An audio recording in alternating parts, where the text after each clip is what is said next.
Appreciate you joining me today. I hope you're having a good day. We're going to be looking at the very tail end of Exodus today.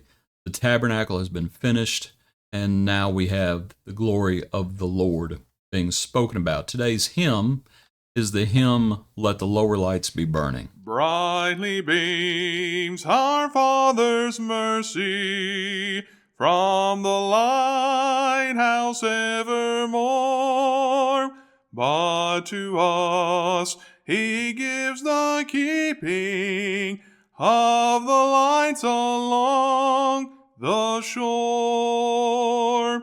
Let the lower lights be burning, send a gleam across the wave.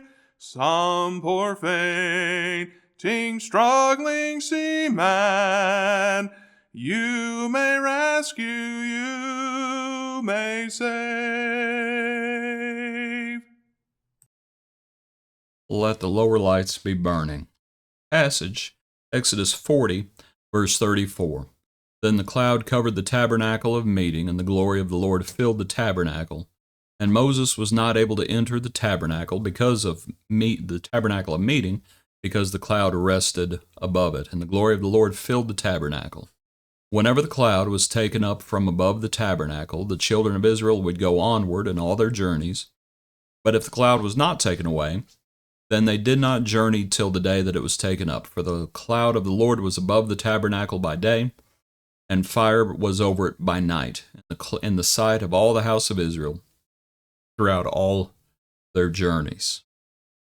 And of course, the hymn probably calls to your mind when the Lord's in the Sermon on the Mount, that the Lord is called, of course, the light of the world, but then we are also spoken of as we reflect the Lord's light. Let your light if I could speak today, let your light so shine before men that they may see your good works and glorify God. And that's, I believe, in view of the hymn, Let the Lower Lights Be Burning. But it begins with, brightly beams our Father's mercy from the lighthouse evermore. And just this figure of this grand light. And as the tabernacle was finished, and as the cloud covered the tabernacle, and as the glory of the Lord filled the tabernacle, it would have been just amazing at night. The fire was over it by night. You know, when you wake up in the middle of the night to see to your needs,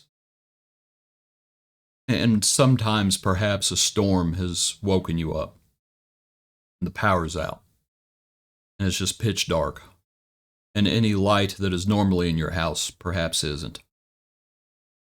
And just imagine Israel. There they are in a wilderness, in a strange land. And if they woke up by night, or before they went to bed, or when they woke up before the sun rose, and they could look off at the tabernacle and they could see that fire. They could see the fire above the tabernacle.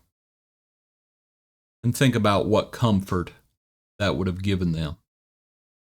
That the Lord was with them. That if they looked by day, you have the cloud, and by night you have the fire. Might think about calling to mind when they fled, when Pharaoh was chasing them, and when they get to the Red Sea and they're so scared. And the angel of the Lord was there, the cloud and the pillar.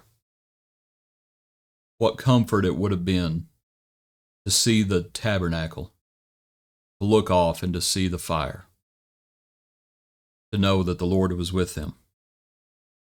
But also to see the fire there, to see the cloud and the fire, the Lord is calling them, just as a lighthouse calls sailors and let them know they're arriving. There is land here.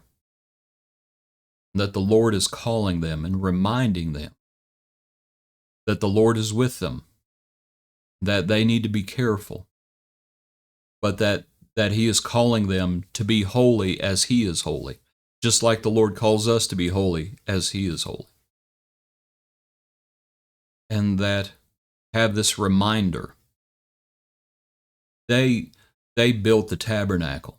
The artisans built the tabernacle. It is a man-made structure. God designed, but man made. But man didn't make the cloud, and man didn't make that fire.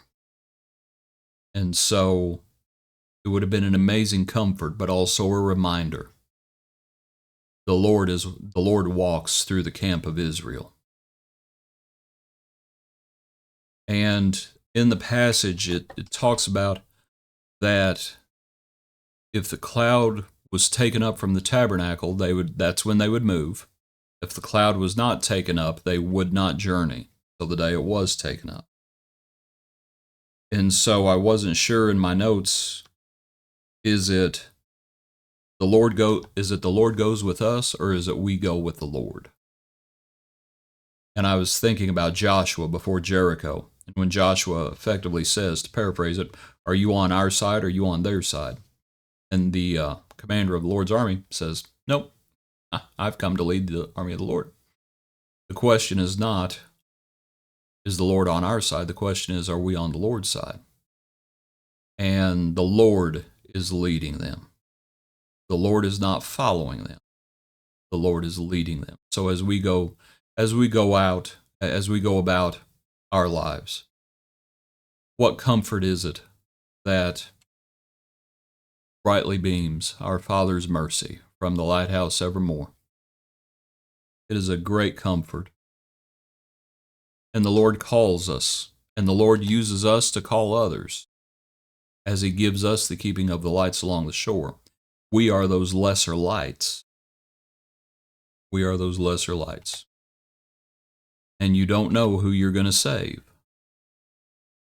And of course, we need to save ourselves from this perverse generation, Acts 2.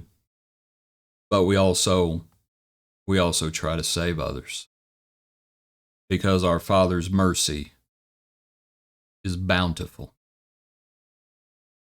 And so we go with Him. We follow Him through His Son, and we want others to do the same.